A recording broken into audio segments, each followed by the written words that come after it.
கோரைகளின் சுற்றுவட்ட பாதை. இதன்படியே அனைத்து சுபகோரைகளும் நிகழும்.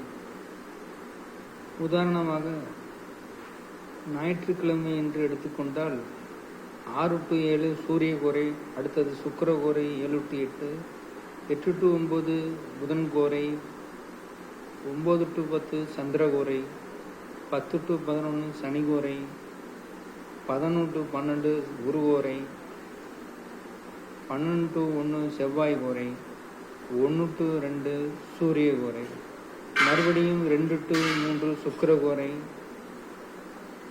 3 to 4 புதன் கோரை, 4 to 5 சந்திர கோரை, 5 to 6 சனி கோரை, 6 to 7 குரு கோரை, 7 to 8 செவ்வாய் கோரை, 8 to 9 சூரிய கோரை. அந்தந்த நாட்களில் சூரியன் ஞாயிற்றுக்கிழமையானால் சூரிய கோரையில் ஆரம்பமாகும். திங்கட்கிழமை என்றால் சந்திர கோரை, செவ்வாய்க்கிழமை என்றால் செவ்வாய் ஓரை, புதன்கிழமை என்றால் புதன் ஓரை, வியாழக்கிழமை என்றால் குரு ஓரை, வெள்ளிக்கிழமை என்றால் சுக்கிர ஓரை, சனிக்கிழமை என்றால் சனி ஓரை என்று ஆரம்பிக்கும்.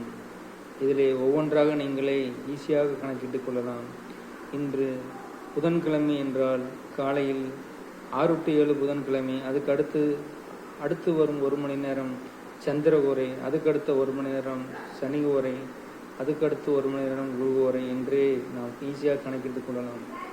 எந்தெந்த நாட்களிலும் அந்தந்த நாட்களில் எல்லா நாட்களிலும் காலை 6 to 7 அந்த நாட்களின் ஓரை ஆரம்பமாகும். மதியம் 1 to 2 அதே ஓரை இருக்கும். இரவு 8 to 9 அதே ஓரை தான் இருக்கும். 24 மணி நேரத்திற்கு ஒரு தடவை மாறும். 25வது மணி நேரம் புதிய ஓரை ஆரம்பமாகும்.